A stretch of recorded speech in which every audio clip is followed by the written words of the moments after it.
Could mastering emotional intelligence be the key to breaking cycles of trauma? Devin Perkins, leader of Kids to Kings under Walk the Talk America, is mentoring young men through complex trauma, helping them build resilience and guiding them towards better choices.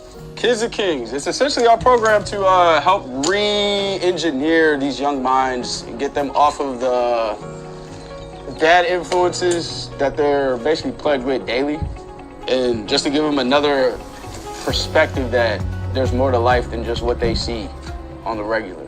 Since I've been with Kings to Kings, when I used to have frustrating situations, I used to get mad. I'd probably talk to you any kind of way crazy. But now since I've been out here and I've been experiencing around people younger than me and I'm trying to influence them better, I'll control my anger. But his mission doesn't stop there. He's also shaping the conversation on firearm responsibility. We're done shooting. What do we do first? Put it on safety. Put it on safety. So where's safety at? Safety, right? Bridging the gap between mental health and gun education.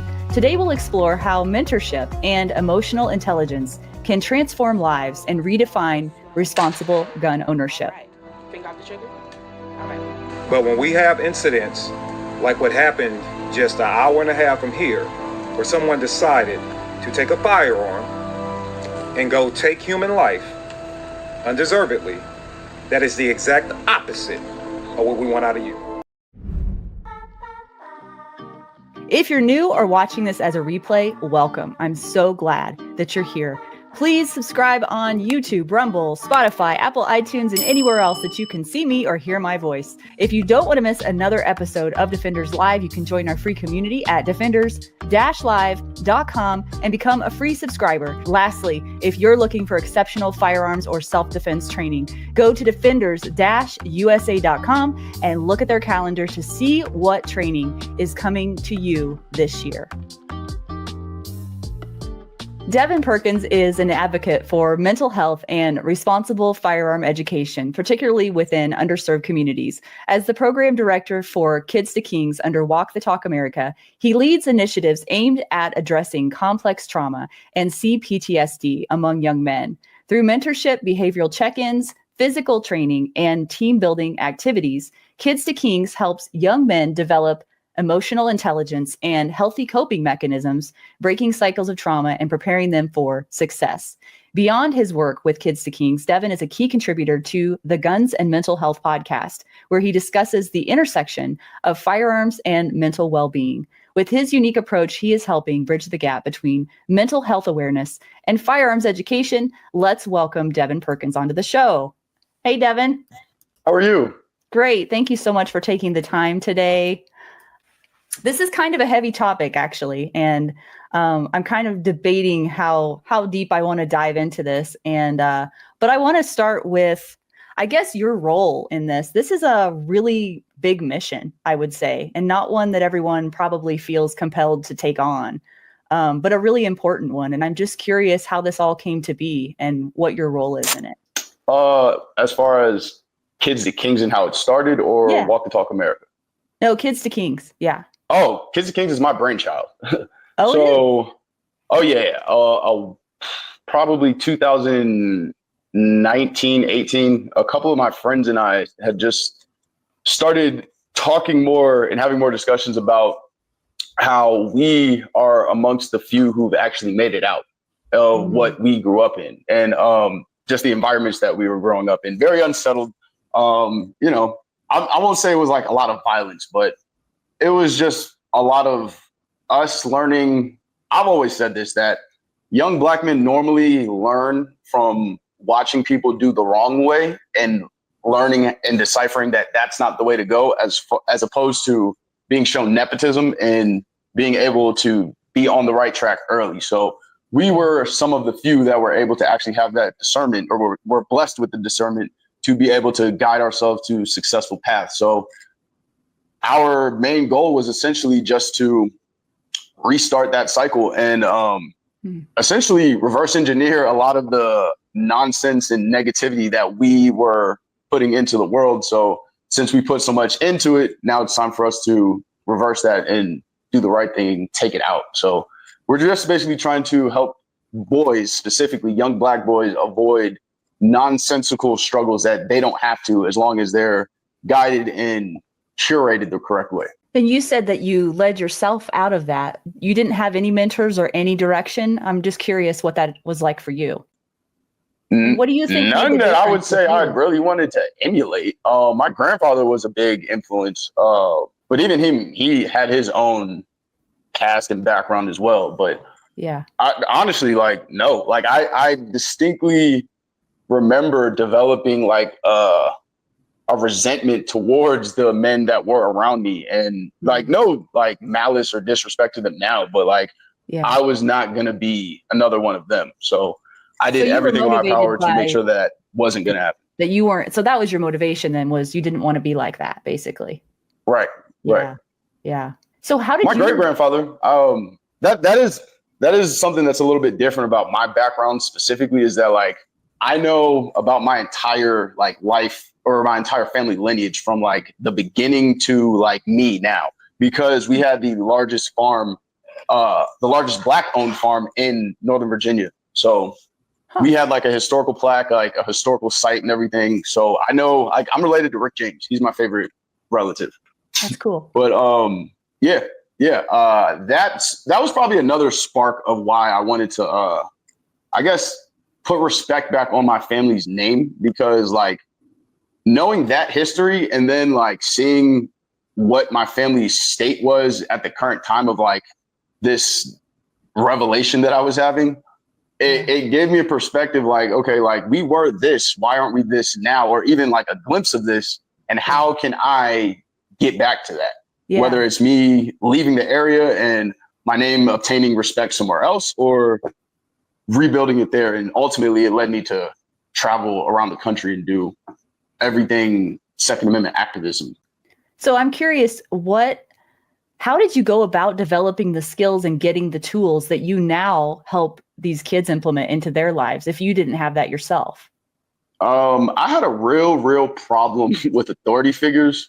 So I had an understanding that if I wasn't going to listen to anybody, I had to obtain those life skills to actually, you know, be a self-sustained adult. And it was just honestly trial and error. I had a lot of trade jobs. Like I was a pool boy, a hot tub technician, an irrigation technician. So like I had a lot of jobs that required me to work with my hand. And then, like I said, my great-grandfather and my grandfather, one was a mechanic, and then one he grew like all of his own food. He was a security guard. So I had those two images to somewhat emulate, but ultimately I just wanted to make sure that I was king of my household. So to do that, you have to be a man of, you know, at least moderate skills. Yeah. And so you're speaking to work ethic, it sounds like doing what you say you're going to do and working hard at things is what it sounds like you're tapping into there. Yeah. Accountability and making sure that you're not lying to yourself, essentially. That's one thing that I think I've always had a blessed perspective of is being able to decipher different types of people and like, I guess, levels in the amount of integrity that people held. And that was one thing that I never wanted anybody to ever question, is my integrity. So I'm as transparent as they come. And I try to make sure that everybody else is too. And you're passionate. One of my friends has a running joke. Everybody's been yelled at by Devin at least once. Is that out of love? So you're passionate about the Second Amendment too. So where does that feed into this whole journey? Being somewhat of a history nerd and a political nerd, and just understanding that the Second Amendment, one, has slightly a different meaning to the Black community because we were deprived of it from the beginning. Like gun control, specifically racist gun control, predates the establishment of America. Slave codes, Black codes, those were laws implemented way before Jim Crow, which is also more racist gun control, or racist gun control was a portion of it. Understanding that, I did my first MLK biography in like third grade, something like that. So just understanding the dynamics between like Martin Luther King and Malcolm X and which one I would eventually identify more with. Ultimately, it was Malcolm X because one, I always tell people I identify as a Malcolm X conservative because yes, I understand the principles of conservatism, but I'm not necessarily down with the blanketed party politics of how Republicans and even libertarians to an extent, how they operate. So that's where I kind of fall in the middle. But I think I'm going off on a tangent at this point. Go ahead. Do it. But ultimately how it came to be is just history. Like, I'm not really a gun guy. I'm a freedom guy. So wanting freedom, you have to know how to use guns. And yeah, if you have something to say, you have to be able to protect yourself while you're saying it. And that goes for, like, guns are the last resort. Like, I practice boxing every single day along with guns. So it's holistic. Something else I tell people is that I'm about the preservation of life. So if defending life is necessary, I want to be able to do that. Totally agree. That's the whole reason defenders came to be. I mean, that's what I believe in as well. So in serving the youth of the communities that you go into, I'm curious if there are any particularly unique challenges that these young men face that maybe the rest of America isn't quite privy to. Could you address that? Could you speak to that and how it is that you through your organization address those issues? I think the biggest misconception or obstacle that people don't really understand is that they are somewhat projecting a perspective of, well, why don't they just make better decisions? Which is cool, and it's technically the right thing to say, but what if they've never been taught the other decision to make? So that's one thing, is just understanding that we're meeting these kids where they're at and bringing them along. And with that bringing them along, we definitely have standards. So it's not like you get to sit and wallow in whatever you were. And you're in my program, you're going to grow, whether it's intellectually, mentally, physically, you're going to grow. So the biggest thing is, I would say that is just people understanding that this is for everybody. The Second Amendment is for everybody. And that includes the little black kids in the middle of Atlanta. When you're talking to some of these kids, especially when you first meet them, you referred to, or I referred to in your bio about CPTSD, which means complex, I think, PTSD, and people being in a lifestyle that introduces them to trauma over and over again is the way that I understand that. But correct me if I'm wrong. No, that's right. I'm wondering how do you get these kids to trust you, for one? Because I can imagine going through some of the experiences they've gone through. Trust is a big thing. And I'm also curious, like, what kind of an environment do you create where they feel comfortable, like, opening up to you and actually, like, talking about some of this stuff? What? It's funny because with boys, really all you gotta do is take them out of. If you take them out of a school environment and try to teach boys something, they are sponges. They listen to everything. Really? But to answer the first question, how do I get them to trust me? I emulate what I want them to emulate. So they understand, like, yo, if I'm asking you to do this, it's because I've already done this. Another thing is all of my counselors, all of them, everybody top to bottom we're all reformed degenerates. So there's nothing that these kids have gone through that they want to go through that they think is cool that we haven't actually already. I mean, there is nothing outside of, like, something completely vile. Yeah. We've basically been a part of, whether it's gangs, drug dealing, just the entire embodiment of the street life. We all come from the underground. So it's just, so it's not, we can meet them where they're at because we already know what they want to do. And one of the unique, I guess, characteristics is that a lot of times with other boys programs, when it comes to mentoring and it gets to guns, they try to just deter them away from the guns. Right. That's not going to kill the curiosity because they still see these guns in music videos, entertainment, and in their everyday lives. Yeah. So why not lean into that with education? A lot of times because the leader of those groups don't have the proper education themselves or the humility to go out and actually obtain the resources to get those kids the education. But that's what we lead with. And I would say out of the boys that have been in the program, we're at like 98, 99% success rate. Like, and shout out to all of the moms, because that's one big misconception is that a lot of the times moms are blamed, and all of my Kids of Kings moms, every one of them has never given me pushback. When I tell them they can't go on field trips because this is for the boys only because we don't need any sympathy from y'all, they 100% understand it. Like, them trusting me to teach their children about fires was huge, and I've never had any issue with that. So big shout out to them. But yeah, we keep it. How long has this been going on? Communication wise, we keep it real loose. Like, I'm be very honest. We let those boys. I tell them very, very very clear. If you want to be a man and you want to talk like a man, you better be sure you're ready to act like a man. So, but they also know how to code switch very well. So like they know how to talk, or they know that they can talk how they can in the car, or we're on the way to a field trip, or we're at the HQ and like it's just us in the environment. And they know when they have to turn it off and actually act professional, cordial, respectful. And I think giving them that leisure and making them understand like, yo, you have the freedom to do as you wish, but there are boundaries with it. And just giving them the boundaries to what Jordan Peterson says. He said, boys need to be able to do dangerous things in safe environments. So that's really what I like try to embody for them is, yeah. And they know, like, I don't play. If any issue gets to me from my counselors, they know it's a problem. If it gets to our lead instructor, Kevin Dixie, it's a real problem. So they understand the levels of discipline as well. Like we don't play structure. But when we are playing, we're playing. You know what I'm saying? So it's them understanding and us making them understand how to code switch more than anything is, all right, playtime's over, time to get serious. And that really comes into play when we're dealing with guns. Like there is no joking around when we get to the firearms portion. It's pay attention, no joking, make sure you know what you're about to be doing. Yeah. I was listening to you on another podcast and you said something about, I have it in my notes here. You said it's really simple, the strategy that you use. You say, you ask them, how are you feeling? And can you control how you're feeling? Like you said, it just boils right down to that as far as. Yeah. I mean, I think that a lot of times it's made to be more complex than it really is. But like, do you think that those kids aren't getting an opportunity to actually express how they're really feeling and like really be honest about it? Not the boys. No.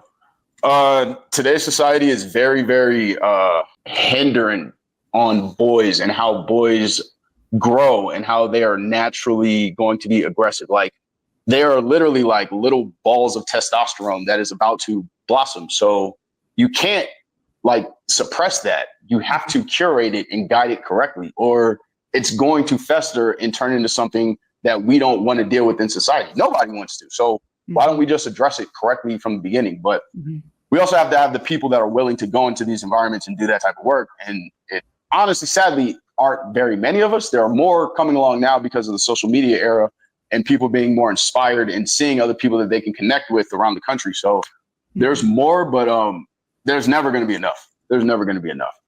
Right. Yeah. Because the groups of kids that you're specifically talking about, they're small groups, aren't they right now? Or is this like a across the United States thing, or is this in a particular area? Not yet.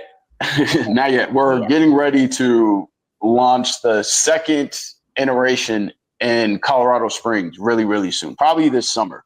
Okay. But yeah, we have probably 15 to 20 boys in Atlanta between 3 different schools. I kind of had a cheat code of how I got them without having to deal directly with the school. Not going to share that secret, but it has been the most seamless and easy transition from like kids in the schools to like kids in the programs. And the funnest part about it is like when the kids go to schools with their cell phones and stuff and they're showing their friends what they've done over the weekend, they are basically recruiting more kids that want to be in the program. So yeah, that's probably my favorite part is when I get phone calls and text messages from the boys like, hey, so-and-so wants to be in the program. I'm like, I don't know who so-and-so is. So you have to give me something.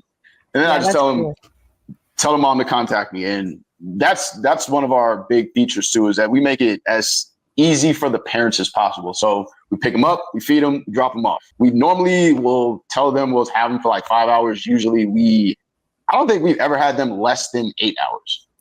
Having too much just fun. Because like, especially at the range when, so shout out to Rock Island and Arms Corps. They sent us 13,000 rounds of bullets for the boys. Yeah. So I remember one day we were at the range and we were only supposed to be there for probably, I think we were scheduled for like 3-4 hours. We were at the range for at least 6. And then I remember looking at the clock and I looked at the traffic and I was like, y'all want to stay longer? And they were like, yes. So yeah, it's just, it's short, like the program. And this is what I hear from other adults is that the program is what they would have wanted if they were a kid. And that's the same thing that I say is like, this is exactly what I wanted if I was a kid. I have a bonfire over there. I'm on a shooting range with my friends. Like Yeah. What else is there to do? Like, yeah, PlayStation, all that is cool. Actually, we can go do that in the trailer classroom over there if we actually really wanted to. But we're outside right now doing whatever we want to do. So yeah, we just let them get dirty, fight, do whatever they want to do. Love that. I'm curious about this for you, because as much as you're giving to these kids, I'm wondering, what does being with these kids and helping them, watching them grow, seeing them develop, what does that do for you? It's a cheat code because I hate dealing with adults. So working with kids is my escape from working with adults. Like, no, more than anything, they are my benchmark for my integrity all the time, because I always have to emulate what I want them to emulate. One. Mm-hmm. Two, I know that they're going to be mirrors and little speaker boxes to whatever we say. So we have to be very, very strategic with what we're saying. But yeah, other than that, they rejuvenate me, man. Like, seeing the ones that are excited about shooting at like 10, 7, 12 years old, and knowing what their trajectory could be specifically in the gun industry at that age is like, yo, y'all could take over. Like, you could be running this game. Yeah. Like, because I always look at competitive shooting, right? We normally see people get into competitive shooting like late 20s, like early 30s into their 40s. So I'm like, okay, let's take these little black kids with athleticism and put them into competitive shooting at 10, 12 years old and see what they turn into by 16 to 18. Oh, yeah. They're all going to be grandmasters. Like, it's only a matter of them wanting to do it. And when we presented that to people who wanted to be supporters of it, they were like, let's do that. Totally. So shout out to Ruger. They're a big supporter of us as well. I love that. My experience has been on the range. Teaching kids is one of my most favorite things to do, because they honestly somehow listen better than adults do sometimes. It seems like I don't know what it is about their ability to get from conscious competence to subconscious competence. The track to that is so much shorter than an adult. Do you know what I mean? Yeah. Guns are fun. Yeah, I guess. But they're like little sponges, and they're fun to work with. I haven't had one yet on my range that I didn't enjoy working with. And they always outperform what I think they're going to do. Like, they are really capable little humans, for sure. So it's all about putting the confidence in the information into them correctly and letting them go. Like, we don't do training wheels. Like, once you are competent and you've proven to be competent, that's your new baseline. That's what we expect from you from now on. Our initiation for every kid that's in the program is they have to climb to the top of Stone Mountain. And between the first trip to the second trip, we cut the time in half, from like an hour and a half to like 45 minutes of getting to the top. The last stretch of Stone Mountain is like the steepest, non-forgiving, like, just, it's all rock and it's just a straight up shot. But when you get to the top, it's beautiful. But it's fun. It's fun watching them get up there. But yeah, that's the one where we're like, nah, no moms. They got their cell phones. If they need you, they can call you, but no moms are allowed on this field trip. Yeah. Hey guys, I want to offer you something that is a personal touch, something special that I can share with you to help you grow and develop along this journey in this path as a defender. And what I'm offering is a monthly live call that you can participate in. And we're going to be talking about the 4 areas that I believe all defenders of life should be strong in. And those are physical fitness, emotional fitness, spiritual fitness, and training. So if you're interested in learning about those things and developing yourself throughout that journey, I'm here to help you. And I want my paid subscribers to have that personal touch of getting to talk with me one-on-one in this group call and sharing with others and encouraging others along this path. So if you'd like to get in on those calls, go to defenders-live.com, become a paid subscriber. I cannot wait to see you there. And thank you so much for your support of Defenders Live. I'm wondering if you have, and you don't have to say names, but if you have any particular story in mind that's really been an impact on you, as far as someone who came from something, really terrible, who has achieved what you call success in your program. Is there any one that you can talk to us about? I have 3 brothers that have been in the program since the inception: Tony, Asaya, and Amari. Amari's the youngest. He's 7. Tony's probably turning 13, and Asaya is like 11, 12 now. But those 3, Asaya is a little version of me. So He's the most frustrating one, but he's the one that also has the most potential and just the background that they come from. But like I said before, their mom to me is the biggest benefit because she's the one that as soon as I send a text message out about an event that we're doing, she's immediately, yep, when are you coming to get them? Let me know, blah, blah, blah, blah. They're yours. So those three are probably the ones that I say are going to thrive and shine the most because they want to do it. And I remember in Atlanta, Halloween is like really, really different. And I remember Asaya coming in with like a police costume on one day. And I was like, that is not something you would see from any of these kids. So I was like, okay, so your mindset is in somewhat of like a defensive thought process. So like, I was like, all right, you might not necessarily need to be a cop, but like we can teach you how to at least use a gun correctly. And just seeing like little small things like that in them has shown me, and the way that they can comprehend the information. They can get it pretty quick. Aside, he's the one that I argue with the most because he has snapbacks as fast as any adult that's around, and he adapts and he gets some of it from me. So it's like I'm battling with a little version of myself sometimes. Yeah. So yeah. But then he's the one that's going to be able to, I always say he's going to be the next like head of the program.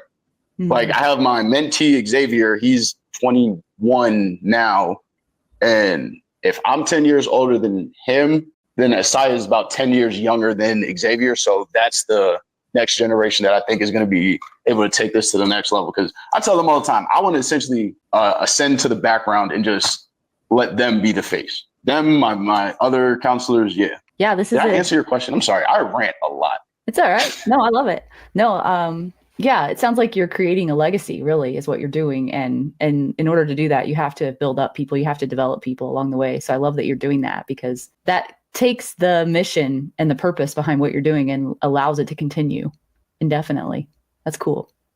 Thank you. Again, shout out to all my counselors.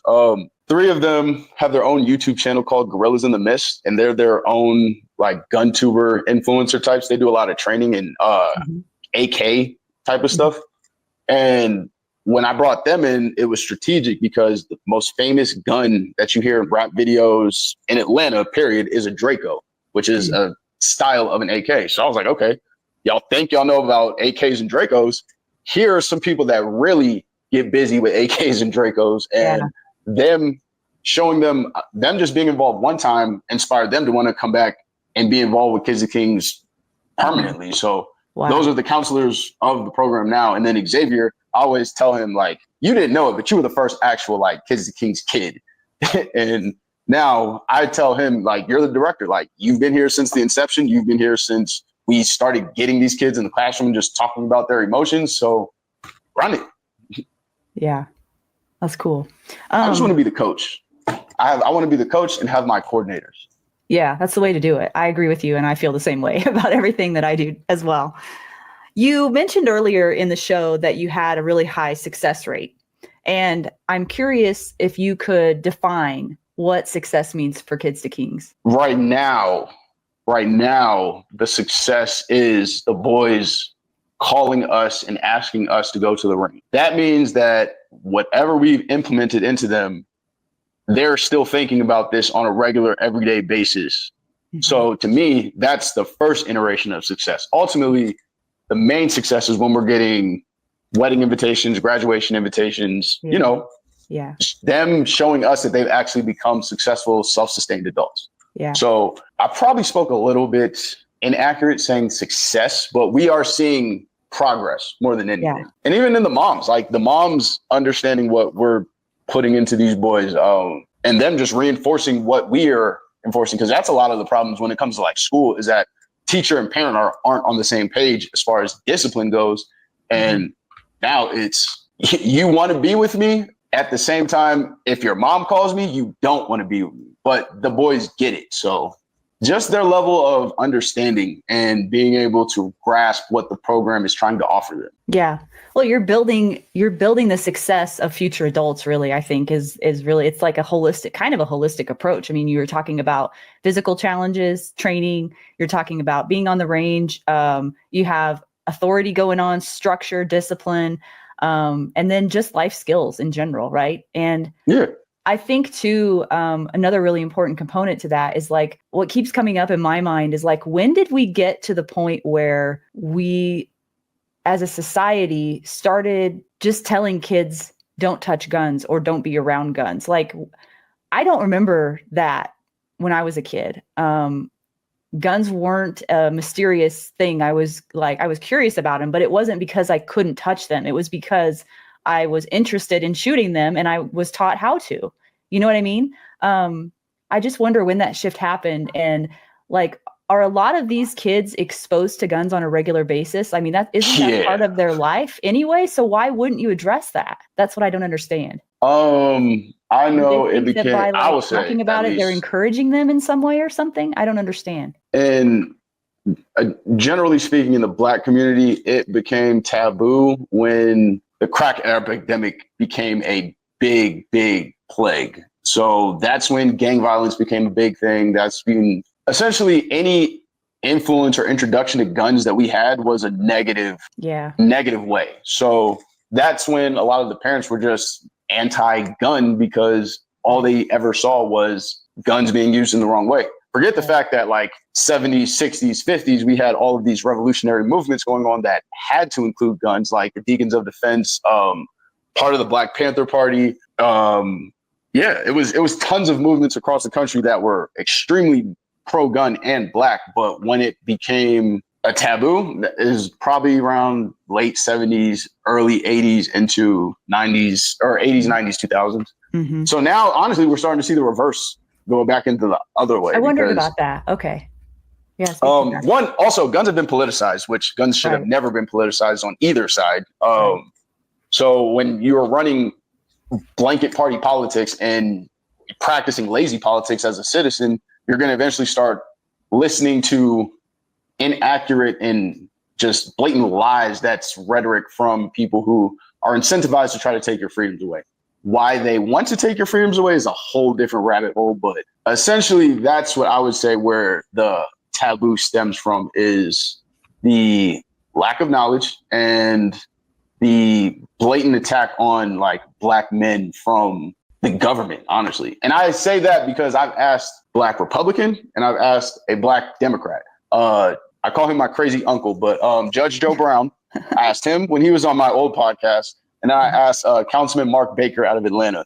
And they both agreed that, there's been a concentrated attack on this self-sustained, positive Black male figure. And we still see it to this day. Like with the whole BLM movement, they didn't have anything positive to say about Black men on their website until somebody said something about it. Yeah. And then they wanted to throw in a couple of lines, but it's always been an issue. That's what I was saying. I read on your website that 65% of young men don't have a father in the house, and young Black men. And that's just nuts to me. I mean, I know the divorce rate in the country is over half, as well in general. But now we have to fix that stat. That's true. But there was a Census Bureau study that came out that essentially didn't necessarily debunk that stat, but said that even though Black men aren't in the household, they're amongst the most that are actively involved in their children's lives. But I'm pretty sure that also includes programs like Kids the King. Sorry, I just wanted to make sure I cleared that up. No, I appreciate that. I'm thinking about, and I this is just me imagining because there's no way I could know, but I'm just going off of what I think might have contributed to some of this. It seems really benign, but I don't think it is. Like the culture has shifted. You said around the 70s or 80s, I think you said there was a shift. And I also noticed a shift like in the music, in movies, in the video game era started coming out, and now it's like more realistic than ever before.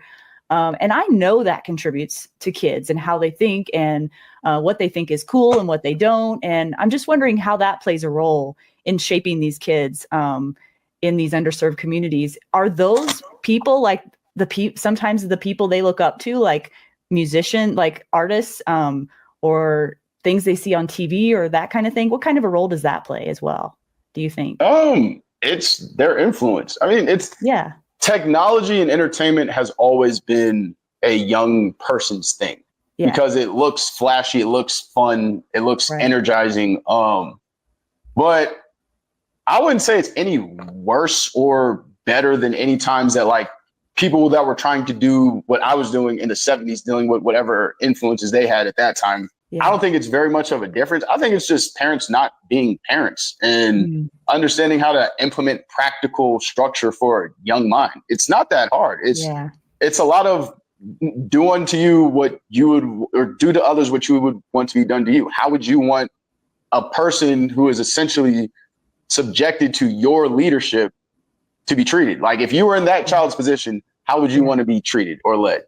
Yeah. And even though the balance is nurturing and discipline, it's like, it's really not that hard. It's just a lot of parents need to stop trying to mortgage their social lives or mortgage their children's future for their continued social life that is essentially over. Like to me, once you have a kid, like it's over for you. Everything that you did was cool. That's done. Like there's a little version of you now that needs to be successful. So that's what I think a lot of people need to restructure their focus towards. Yeah. You know what I love I answer about your question? I think so. What I love about you the most is that you have a way of taking complex things and making them really simple. I mean, that's one thing I'll praise my mentors about that. Ken Scott, Kevin Dixie, Maj Toure, Mike Sedini. They've all been very, very focused on taking information and making sure that they can translate it to the lowest common denominator. That's actually what my old podcast was about, was translating like conservative principles and values to the Black community and making sure it didn't sound, for lack of better terms, like completely whitewashed. Because a lot of times we'll hear like people cheering about like 1776, and it's like, you remember where Black people were during 1776? Like that's not going to resonate the same when you're talking to us about it. So try a different approach next time. But yeah, that's really where that comes from, is working with kids and having really, really smart people around me that are way smarter than me. John Crump too. Well, let's give a shout out. If people are wanting to support what you're doing, can they go to the website, WTTA.org, to learn more about /kids-2-kings. Yeah. And all the information is there. And through our social media and YouTube channels and everything, you can see exactly where your money is going if you decide to donate. It goes to ammo, it goes to travel for the kids, it goes to maintenance at the range. Like everything comes in, goes right back out. Like we don't really have, we do a lot with a little bit. And yeah, so if you do decide to support, one, please do. Two, you can come see where your money's going. I promise you that. Yeah. And you're also on the Modern Patriot podcast, Recoil TV. And then what are your handles on Instagram where people can follow you there? Yes. The Modern Patriot podcast is on Untamed on Roku and on Rumble. I think it's also on the DCF Guns YouTube channel. That's myself, and John Tig Tigan from 13 Hours. Honestly, it's him going off the rails, me pulling him back on the rails for the conversation. And we do that for about 30 to 45 minutes. And then we go shoot guns. So that one's fun. It's as raw as it can be. Neither one of us have a filter and there's no supervision. So yeah, that's a warning for any sensitive ears. But Recoil TV is my more civilized endeavor. Okay. Shout out to Ian Harrison, another mentor of mine. That's just, guns, Second Amendment, gadgets, accessories, all the fun stuff behind the freedom. So that's where I learned more than anything. We do a lot of like suppressor stuff that I've just started getting into. So learning more about that. We host 2 events every year on the East Coast and the West Coast. We got one coming up in Arizona. It's called CanCon. So it's the quietest range day you will ever experience. And it's the best because you don't have to walk around with like ear pro. Like you can actually talk to people. So we'll be doing that one in April. And then the next one on the East Coast is in October, November, somewhere around there. Okay. Last question. If there's anybody who is out there that knows of a kid that could really benefit from your program, or if there's a parent or a grandparent that wants to reach out to you, what would be the best way to do that? Like, could they do that and they could get on a list or something? And then if you come to their area or you organize something in their area, they can be a part of it? What do you suggest? Yeah, well, one, we would love to hear as much feedback as possible, because we're actually getting ready to structure out a 5 to 7 city tour and really? see where, the hot spots are that we might want to set up for the third iteration. But even if you're in the Atlanta area, there is no wait. Like I said, we make it as seamless for the parents or guardians as possible. So all you gotta do is get in touch with me, one of my other counselors, and your kid is essentially in the program. They gotta make it to the top of the mountain, but other than that, they're in. Yeah, and as long as they're respectful when they should be and pay attention on the range, right? They don't have a choice. At that point, that's when like the dictatorship comes out. When it comes to respect for others, there's no negotiation with that. Yeah. Us, the counselors, all day long, we let them joke with us the way we joke with each other. So that all day long. But when it comes to other people, it's tighten up. You know what to do. I really love what you're doing. And I really love your heart behind it. I mean, I can only imagine how much work it takes. So it sounds like it's really fulfilling work, and it's really, really important work that you're doing. So thank you for what you do. And do you have any final thoughts for the audience about everything we talked about today, or did we miss anything? No. More than anything about the work that we do, I wouldn't be able to do any of this without Mike being the main financial resource, and my counselors that are my on the ground, like my boots on the ground every day. Hey, like, we need to go get to this kid today. They're on it. It's whatever the kids need. They have also invested themselves in providing it as well. So all I am is really like the glue with the idea. And it's fun, but I wouldn't be able to do any of this without any of my counselors. Kay, Eddie, Jelani, Xavier, Kevin Dixie, the whole team, everybody in Atlanta. If y'all are listening, y'all already know. Y'all are more important than anything. Like, they are the legs of the program. I'm the heart and mind, but they are the limbs that make everything go. Yeah. For sure. Well, awesome. Well, thank you for your time today. Really appreciate you. And thanks for what you're doing. Oh, yeah, for sure.